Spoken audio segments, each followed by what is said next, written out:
Nagpa-vulcanize lang ako pero tignan nyo kung anong nangyari.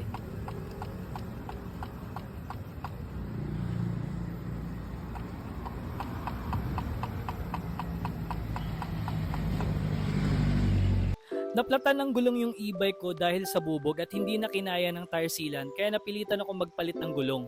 Pero sa kinamalas-malasan, yung vulcanizing shop na napuntahan ko ay hindi marunong.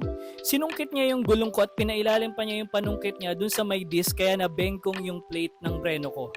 At ito yung nakikita nyo ngayon sa video ay magpapalit na ako ngayon ng gulong kasi yung pinalit naman na gulong niya sa akin is luma na at crack-crack na rin.